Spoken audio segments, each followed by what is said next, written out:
years. IPlytics was recently acquired by LexisNexis, where Tim has now taken on the role of Director of SEP Analytics at LexisNexis IP Solutions. So he has over a decade of experience supporting this area, supporting licensing companies with data-driven FRAND negotiations. He's grown IPlytics into the market leader in SEP data. He serves 95% of the top SEP holders and around 80% of the leading automotive, smartphone, and laptop manufacturers. Today, he's seeing an increase in demand in data, especially in emerging market segments such as video, IoT, transportation, logistics, energy, and industrial automation. So thanks for joining. We will make the slides available after the session. If you have any questions, I'll monitor the chat. But with that, I leave it to Tim. Thanks, Tim. Thank you so much for the kind introduction, Mel.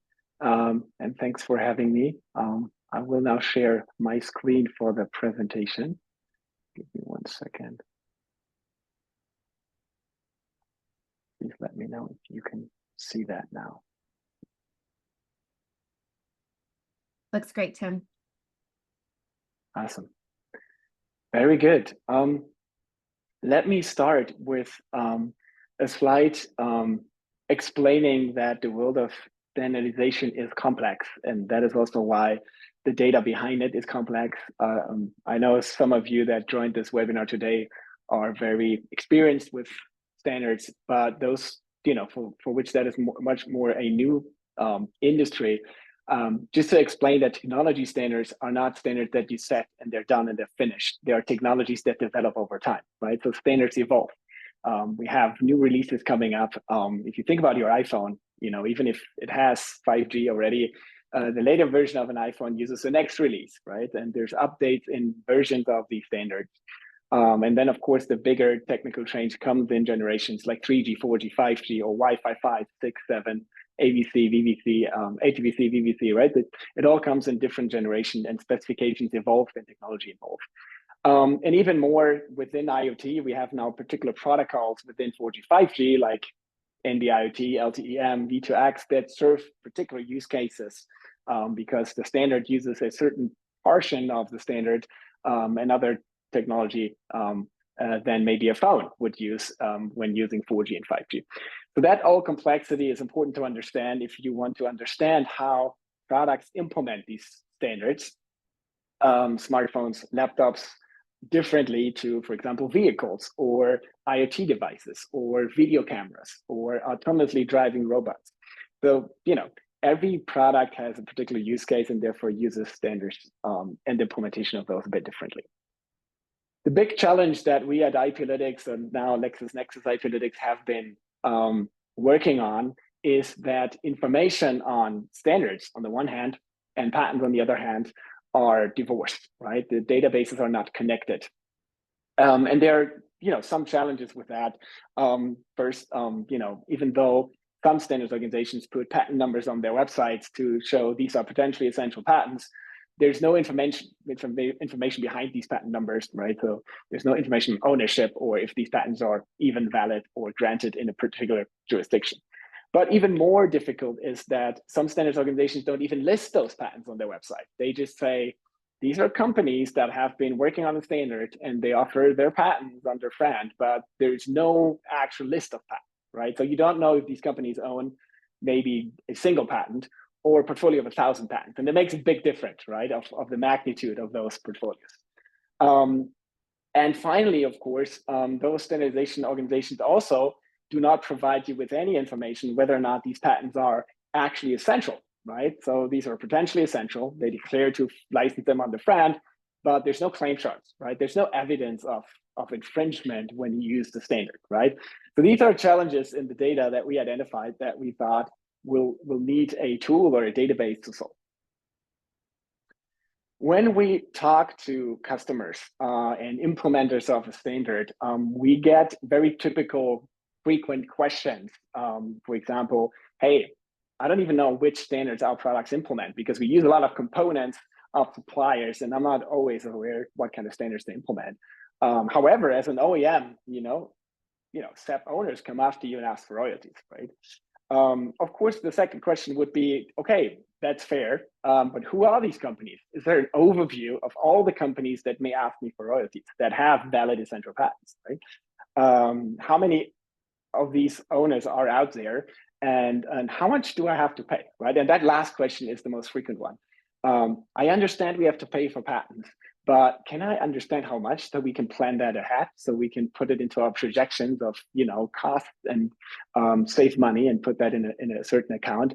And that is the difficulty in licensing sets, right? All these questions are hard or very difficult to answer. But we have helped companies to answer some of these questions on both sides of the table, by the way. As you heard from Mel in my introduction, we work with the SEP owners, same as we work with the implementers. We don't see ourselves to work for one side or the other. We see ourselves as a neutral data platform that facilitates the licensing. I want to give you an example to have a more plastic understanding of how you can use such data, and a more, I would say, real use case in the world we're in. Very implementers get so-called letters from patent owners, or in my example here, from a patent pool, where that particular patent owner or patent pool requests royalties for using and implementing a standard in products, right? In this example, I'm using HEVC, which is the most implemented video codec standard currently in the market, implemented in thousands of products, typically products that display videos or stream videos, or, you know, any video implementation technology that those products have. In fact, there are two pools for HEVC, not only one. HEVC Advanced, who requests per device. In this particular example, I only used phones and, you know, tablets and computers. And HEV VLA, who request 20% per device, right? So the price royalties are actually online, right? It's quite transparent, to be honest. If you look at those pools' websites, you know what you pay, right? However, even though you know a price now, there's a price point in the market to get access to those patents. Well, the second question, of course, is that's fair. If I should agree to the pool terms, right? The big question is how many of my patents, or how many patents of the total stack of SEPs are actually covered, right? When I'm signing the pool. And the second question, of course, is, are there companies outside of the pools, and who are these companies? Are these companies that would also ask for royalties, right?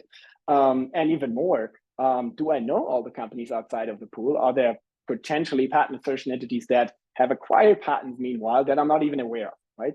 So there's a lot of uncertainty about members of the pool and the coverage of the pool compared to the outside world, those companies that are not part of the pool, for my example here, the HEVC technology.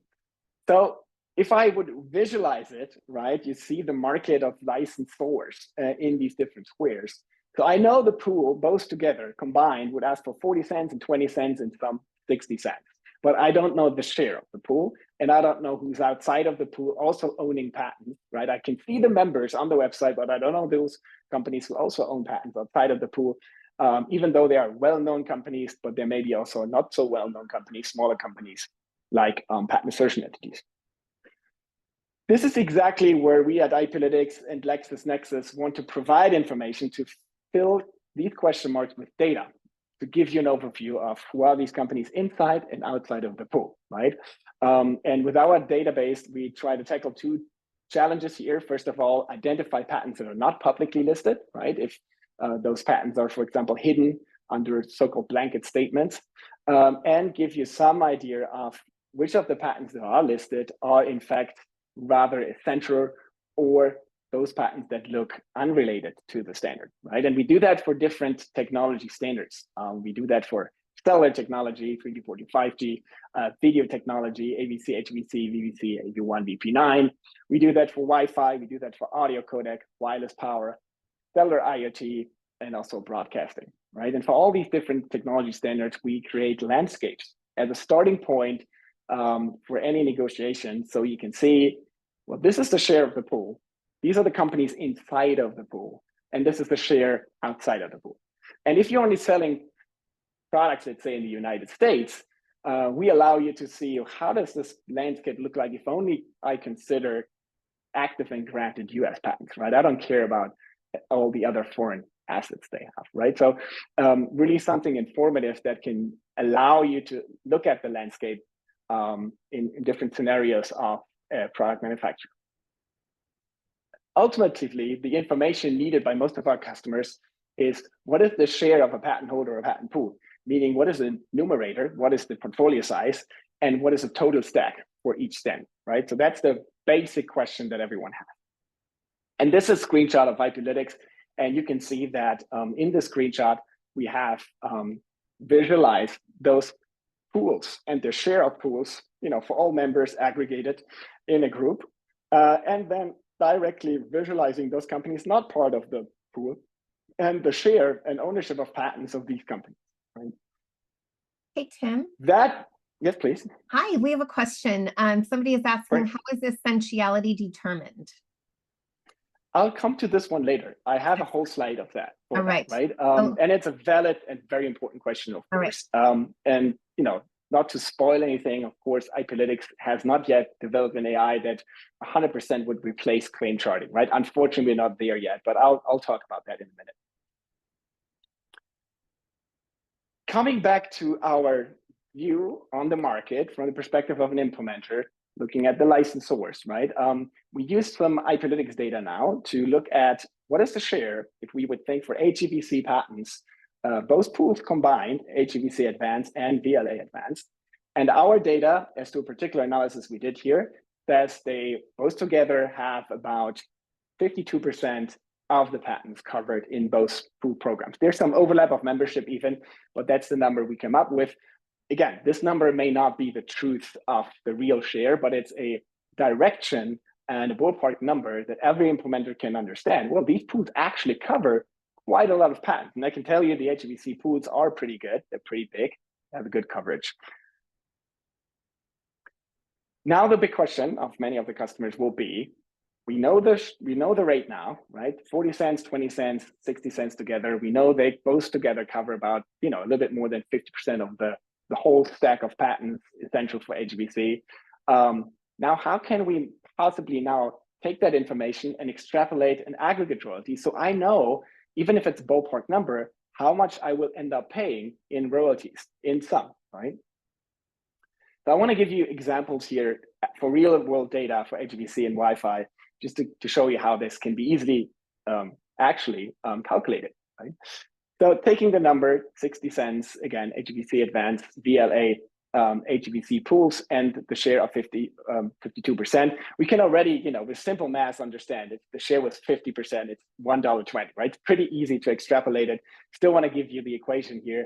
You basically divide 100 by the share of the pool, and you multiply it with the pool rate.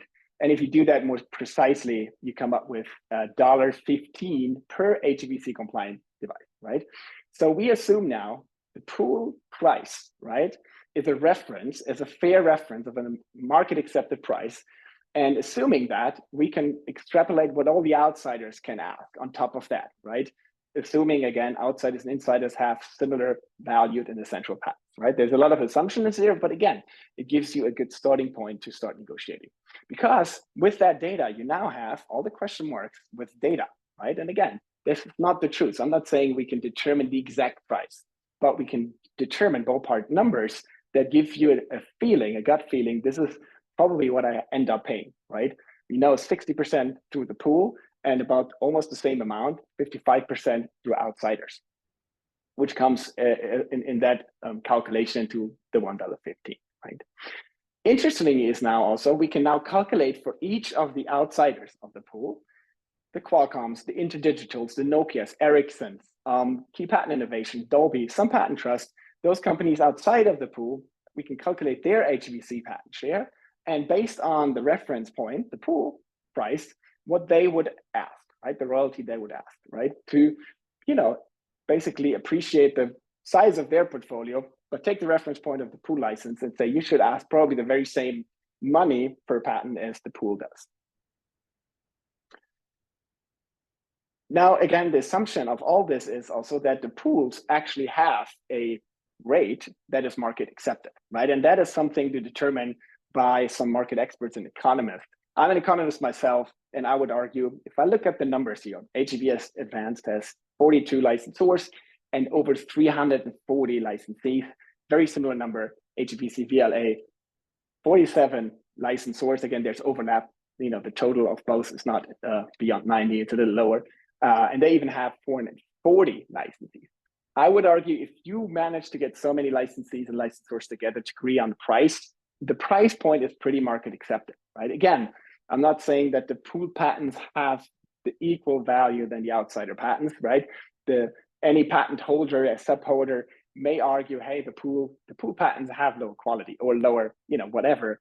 But the price point is a pretty fair one, right? I think it's a good one to use as a reference. However, you can take other measures as a reference point, right? At IPlytics, we are very neutral to any reference point, right? And many of our customers have also said, well, there's this economic study out there, and I trust this study more than a pool rate because the pool also has vested interest and the pool rate isn't given to us. So I want to trust an economic study, use your data to extrapolate royalties from there, right? And there are these studies out there. One that is very favorable for implementers is here, one from Edgewood Economics and Martin Barter from Shepherd Mullen. And they say that the price per device, total aggregate royalty, shouldn't be more than 28 cents per unit for an HEVC compliant product, right? Again, whether or not this is a good study or not, I'm not the judge here, but of course, that is a reference point you can equally use for our data. And if you take that as a reference point and calculate then what pool outsiders or insiders are allowed to request in terms of royalty amounts of dollars, you come up, of course, with a lot of lower price points, right, per portfolio. Even more, you can say both pools actually have excessive pricing. And as to this study, they are actually overpricing us. And when I calculate and using the IPlytics data to come up with what the pool should in fact ask, that number is much lower. And of course, if they come up with an aggregate royalty of 28 cents, of course, the HEVC advance rate of 40 cents is already higher than that. So obviously, from that economic study, if you would take that as a reference point, you come up with a much lower price point. But again, you can take also a FRAND determined rate from a particular portfolio in the market and take that as a reference point, right? And use that to extrapolate the royalties. Another example is Wi-Fi, right?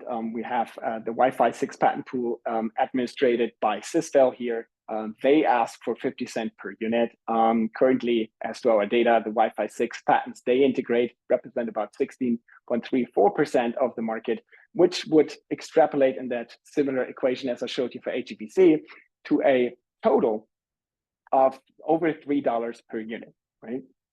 And again, with that number, you can say, I know what Sysvel asked, I know the share of Sysvel, extrapolate that now to the market, and I know that pool outsiders of Sysvel may chase me for another $2.56, right? So that is, again, a ballpark number for you to be prepared. Anyone who's approaching you for Wi-Fi 6, the total number may be as high as, the $3.06. And again, you use that data and you look at all the patent owners of 6G, look at the pool outsiders, the Qualcomm's, InterDigital's, in this case also Acacia Research, Philips, Panasonic. You can calculate all their share they own for Wi-Fi 6 patents and then extrapolate from there what they should ask in terms of taking the Sysvel pool as a reference point, what they should ask for. And Sysvel integrates patents, I think, from in total 10 patent holders. One of them is Huawei, who of course is a strong technology leader in Wi-Fi 6. So if these patents are in there, again, you can argue back and forth if this is a market accepted price point or not, but there may be reasons to say it is, right? Again, there's also an economic study on Wi-Fi technology that is more favorable for implementers from the battle group, and they would come up with a much lower rate, right? Remember the $3.06 that we extrapolated from the Sysvel pool rate. They believe the rate should be as low as even 4 cents and not higher than 69 cents. Again, that is already, almost lower than what Sysvel asked for, even though they have a pretty low coverage of the Wi-Fi patent. But again, you can take that as a reference point and calculate from there, and then come up with other data points that are much lower than if we would take the pool rate as a reference point, or if we would take, for example, a court-ordered FRAND determined portfolio rate as a reference point. And again, you could argue Sysvel is overcharging, and as to this economic study from the battle group, they actually shouldn't charge more than 11 cents per unit, right? Because this is what the aggregate royalty of Wi-Fi 6 should look like.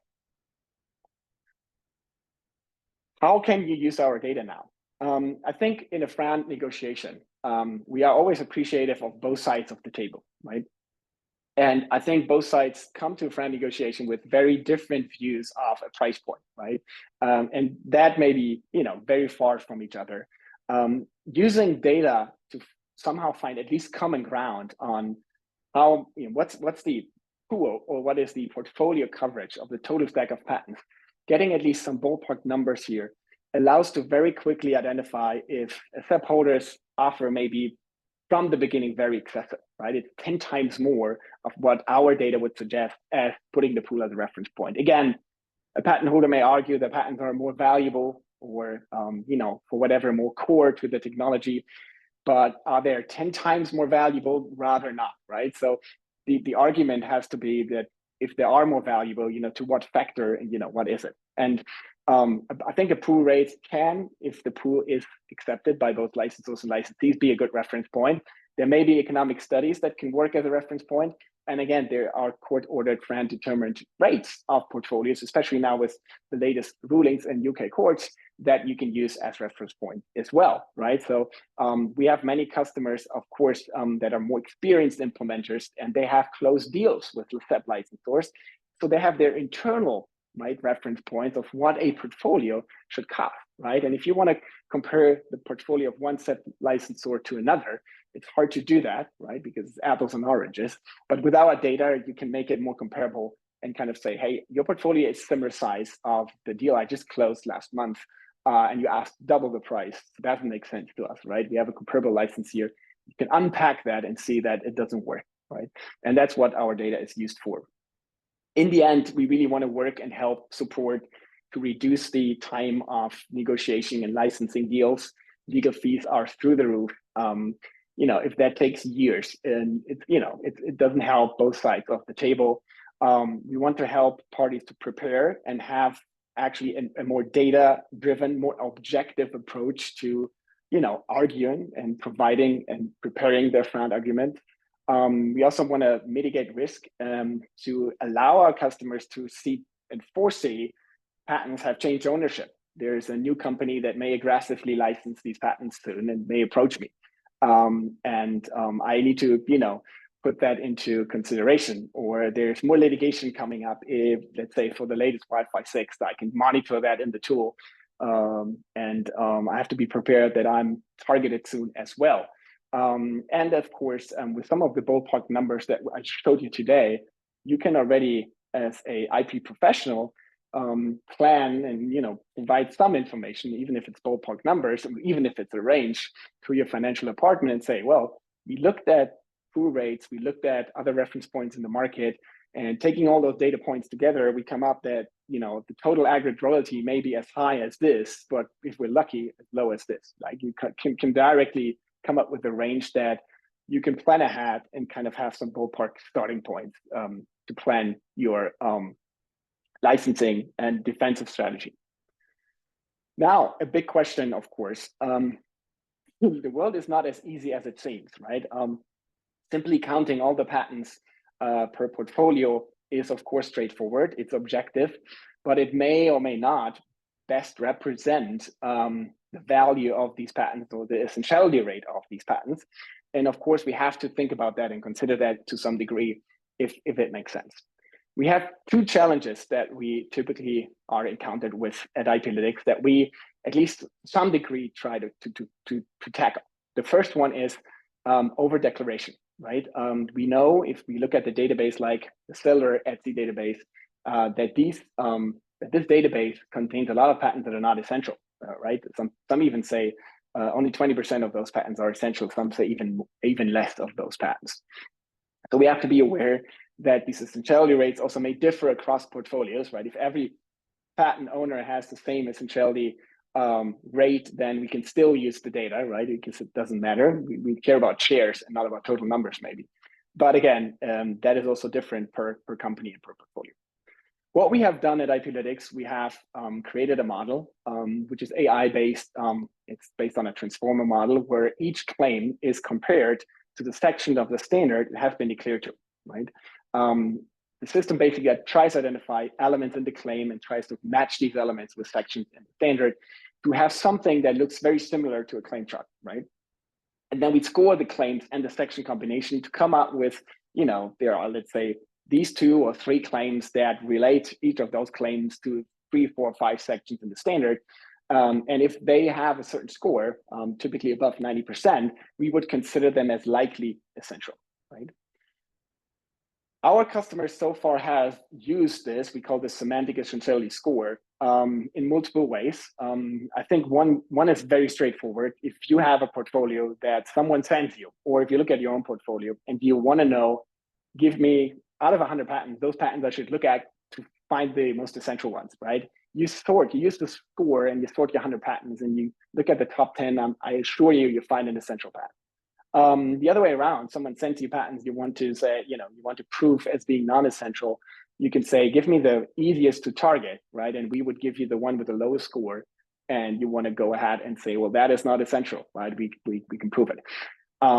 I wouldn't yet suggest to take our score to court. I would suggest to use our score internally and let, at some point, a subject matter expert do the claim charting, right? There's still manual work that needs to be done, right? Because it's not a claim chart, right? It's not an expert reviewed claim essentiality determination. It's not rigorous enough, but it's a starting point. It helps you save a lot of time. It helps you to look at those assets that you should look at and skip those you don't want to look at. And the second use case we typically have is the filtering. You could say that if you filter out those patents with a lower score, let's say you take out 30% of the whole landscape of very unlikely essential patents, you clean up the database quite a bit already, right? So it's a starting point. Again, it's not helping you to only look at the essential patent, right? It's not rigorous enough. It's not there yet that the AI can do that, but it supports to get closer to the truth. And that's actually how we sell it. And this is also, for not overselling it, how you can use it as a user of that database. The second thing we do, which is also quite exciting, is that for many of the technologies that I just presented to you, video codec, HEVC, VVC, AV1, VP9, AVC, audio codec, Wi-Fi, for all these standards, there's no actual public database of declared patents. They're all hidden under so-called blanket statements. The company says, I own SEPs, I license on the FRAND, I'm not going to tell you which ones, right? So again, without the magnitude of knowing how big the portfolio is, it's very difficult to use that for licensing. Give you some numbers here. HEVC and VVC, declaring entities, only 5 out of the 43 on the IPET website actually declare specific patents, right? 12%. The other 80% don't give you any information. Wi-Fi, even worse. If you look at those companies that have developed Wi-Fi, that contributed to the development of the Wi-Fi technology, as little as 9% of those companies also made specific patent declarations on the IEEE website. 91% didn't do that, right? So the data that is available is a starting point, but it's incomplete. It's not useful in any way, right? What we do then in IPlytics, we now, since the merger, we're able to integrate another LexisNexis technology, which is a classifier, an AI that under Cypher, maybe. Cypher has been acquired by LexisNexis same time as IPlytics. And I sat together with the founders, Nigel and Steve, and we integrated that into IPlytics to identify all those patents that are potentially essential for a standard. Using a list of true positives, for example, patents that have been claim charted, patents that are listed on pool websites that have been claim charted by third parties to serve the pool.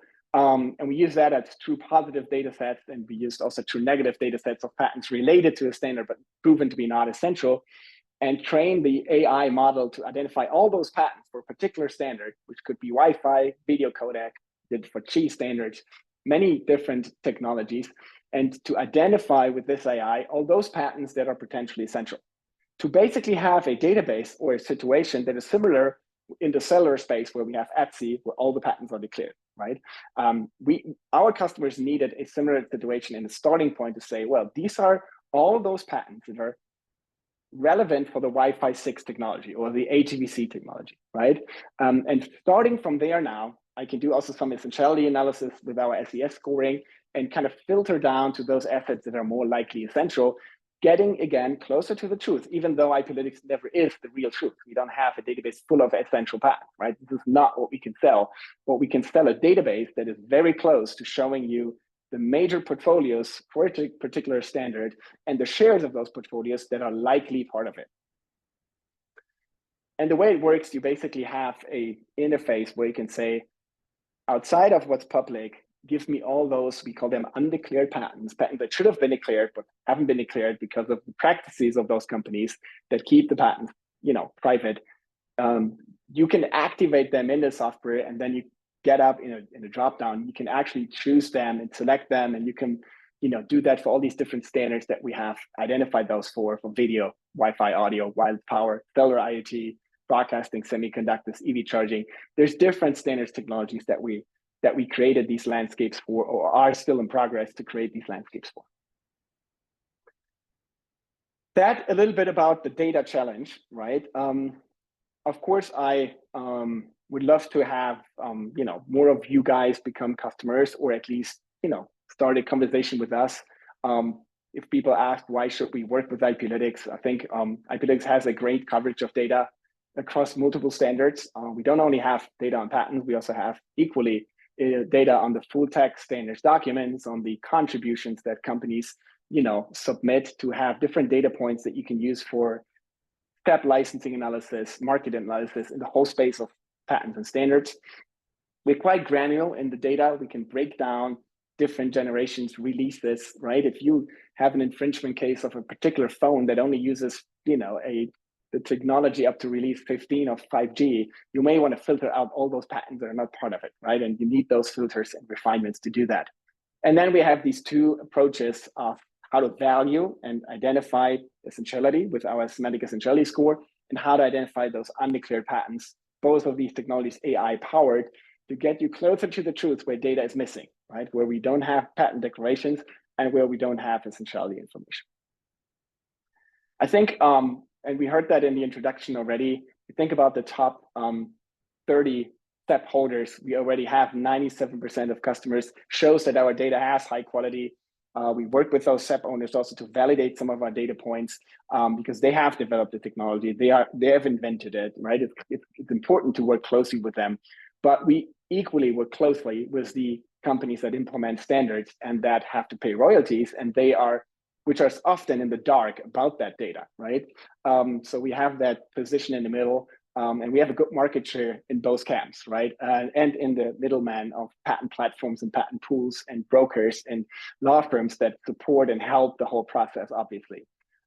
In fact, if you would search IPlytics in court case data, you probably know that LexisNexis also has or offers Lex Machina. We have hundreds of cases where our data is cited in federal district courts, in federal courts of appeals, state courts, ITC, PTAB. So our data is really also used a lot in court cases if it comes to that position. We even recently have helped a law firm or an economic consultancy to provide some data in a particular case in the UK, where we actually have been identified as the only company to provide that granular in-depth data for that particular case. I think it's also important to say that we have invested heavily in data quality. I think what is important with all the limitations of data we have out there is that at least the quality of the data is 100%, especially Etsy data is very, very messy. We have started a project where actually all the companies that have declared patents to Etsy help us clean the database. So we have 100% accuracy of all the patents declared, listed on the website, actually represented in our database.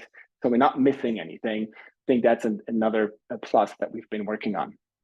And yes, we have been supporting in FRAND negotiation, in step portfolio evaluation, and royalty calculation, as I showed you today, in identifying which standards are actually subject to SEPs and which standards are implemented in certain products, and to monitor the whole market, right? And changes of ownership, litigation cases, all that is possible to do, and basically to understand the share of a patent owner or pool, to value and determine SEPs, to negotiate FRAND and have some data driven approach to it, and basically to help you with all things SEP in your business and your licensing endeavors. If that sounds interesting, you can shoot me a private email if you'd like, Pohlmann@IPlytics.com. You can also request a formal demo if you want to. If you have any questions, I think, Mel, it's time now. I'm happy to answer any open questions about the presentation. And of course, we will make the presentation also available if you're interested in some of the numbers we present you today.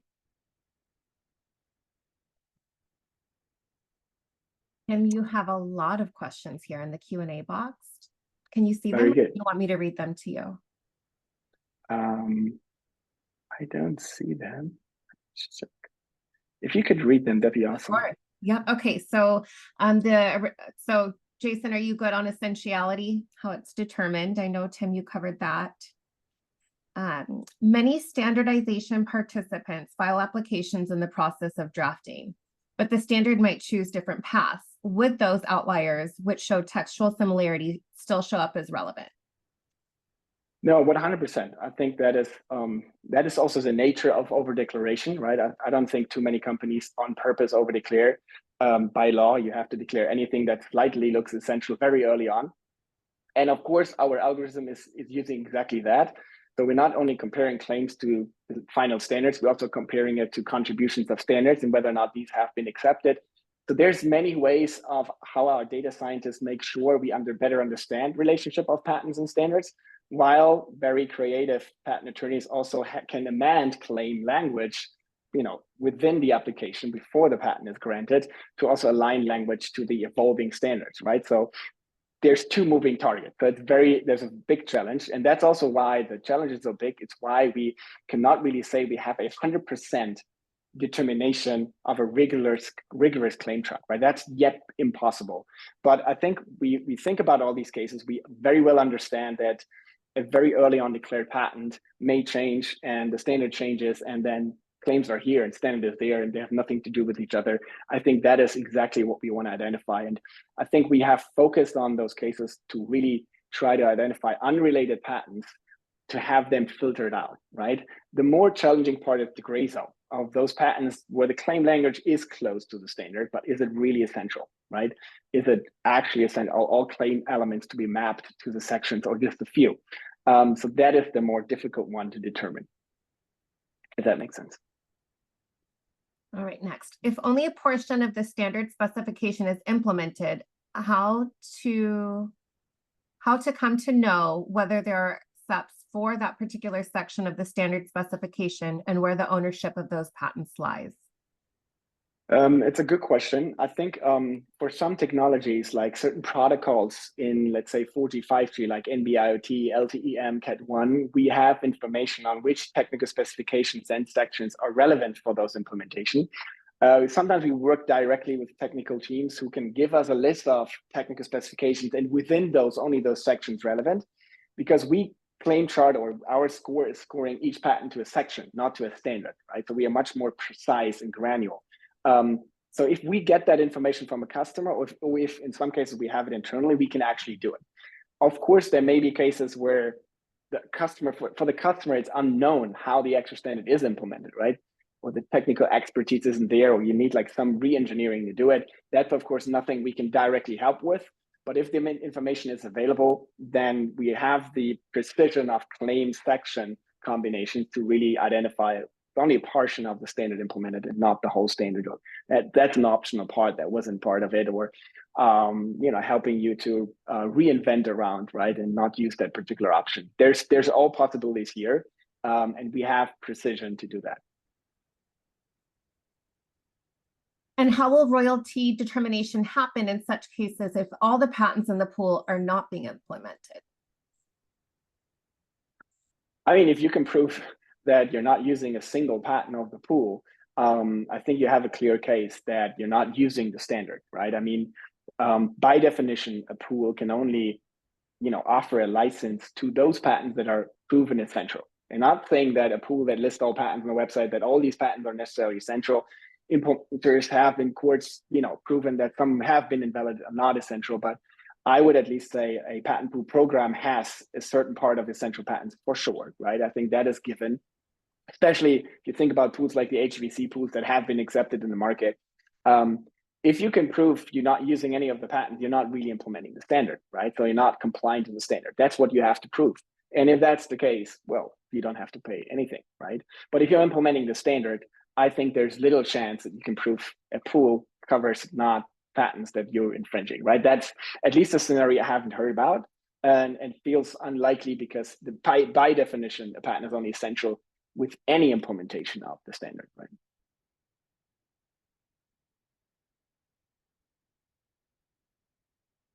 If that makes sense. Can your tool take later identified essential patents as further training data to improve the sorting algorithm? Yeah, I think also for us, we're not there yet. I think we are constantly improving our data. We do that with our customers. We do that with neutral data points in the market. There is litigation on patents. Some patents have been invalidated or proven to be non-essential. Some patents have been proven to be essential. That is data and information that we can pull from the dockets of litigation. So we constantly improve the algorithms with that. For us, it's important that our algorithms remain neutral, right? Even though we work with a lot of our customers, we cannot take in private lists of patents of one of the largest SEP owners as proven positive examples of essential patents. We would never do that because we know there are vested interests that more of their patents should be shown essential in our tool. So I think the harder part than precision often is being neutral, right? Any algorithm may have a certain tendency to overrate certain patents over others, right? And that's the more tricky part, to remain neutral as a data provider and not, include training data into our algorithms that would basically favor certain portfolio over others. I think what is exciting about some of the solutions we use is that they allow you to even identify a biased outcome, right? Cypher has a feature, for example, if you're using true positive patents in your example data, and those patents only come from one company, right? If you think about the Wi-Fi 6 pool, many patents come from Huawei, right? They're the major patent holder in that pool. So Cypher allows you to see, are in general Huawei patents overrated compared to others? And if they are, we have to adjust the classifier and include other positive examples of patents in there.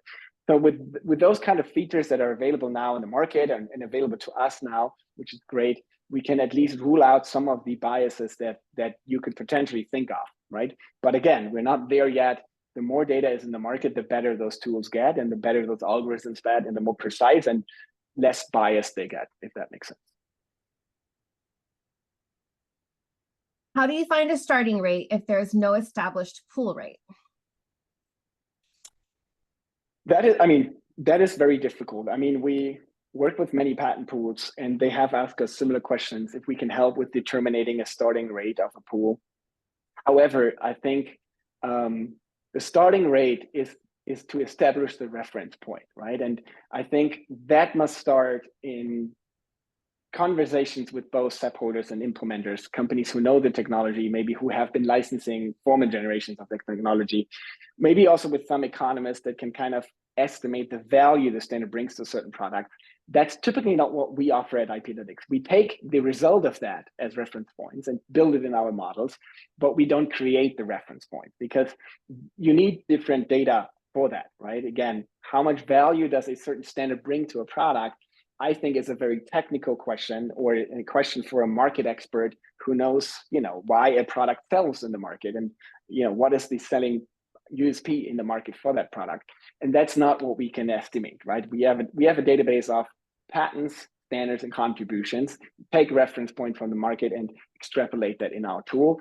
But that's, I would say, the limits of what is possible, of what we can offer. Anything else has to be determined by other experts that exist that are in the space. Are there ways patent claims could be written that would facilitate AI infringement analysis? Should patent offices require claims to be written in this manner? Good question. I think that's the big question for anything now, right? I think thinking about AI, everyone kind of thinks about strategies, how to manipulate AI in their favor, right? And I believe this is a concern we should all think about. It's hard for me to think about this now. I think we are in a space where using AI for these kind of analyses is early on. For me, it's important the person who controls the AI, right? If I have enough transparency, and I can also share that transparency with my customers, that I can at least identify a certain, manipulation of training data or certain language used in claims. I think in general, of course, in the space we're in standard essential patents, we have seen that, some companies have used claim language to make it as close as possible to the standard, so close that the patent became invalid, right? And I think that is the balance we're in, right? I think your claims can be written in certain ways, and there may be essential then, but they may be invalid, right? So to have them not invalid, you have to maybe have them less complex, or not too broad, or not too close to the standard language, still making it an essential patent. So I think the claim drafting itself is an art, and I don't know if you can even, within thinking about getting a valid and essential patent, also consider that it's well understood by an AI, right? I think that's right now probably not possible, but again, it's a valid concern we all have to be aware of. If you're using AI for determining essentiality, then we have to be aware that someone wants to trick the system for obvious reasons. Again, this is also why we at IPlytics say we're not there yet, right? Don't use our essentiality score in course as a rigorous claim chart. It's not possible yet, right? It is a starting point. It helps you to get to where you want to much faster. It helps you to save subject matter expert time and money and budget. It's much faster, right? If you want to claim chart 100 patents, it takes you also some while to do that. If you can concentrate on the top 10 you want to claim chart, it reduces the time and the money and the budget. All that is possible, but having a AI now really determining truly what is essential and not, having it rigorously done, I would argue yet isn't possible. All right, last question. Do you have a list of court cases that have cited your work? So IPlytics. We do. We have Lex Machina as a tool in our suite of LexisNexis IP solutions, and we have done that exercise actually to show our customers, hey, it's used in reference in court. So we can export a list of Lex Machina search. You can search IPlytics in there, you can even search my name. And I think hundreds of references come up from reports that we've been written, from expert witnesses who used our data. We work a lot with economic expert witnesses, by the way, who use our data in court cases to make their case, right? And that's, we can show and of course provide lists of those court cases. And Sonia London, you have your hand up. Did you want to allow you to talk if you had a question? Sonia? Sorry, no question at the time. Thank you very much, Tim. Very, very enlightening again, as always. Thank you. Waiting for the slides. Thank you, Sonia. Thanks for joining us, and hopefully to see you at the LES event.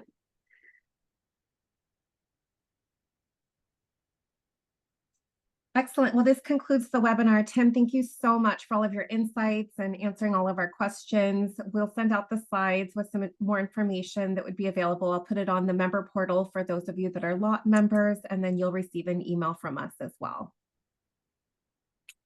Thank you again for having me. Thank you, Lot Network. Thank you, Melissa. And thanks for everyone who joined today. Happy to, answer more questions in a bilateral call, whatever you're interested in. I'll share my email. You can contact me anytime. Thank you.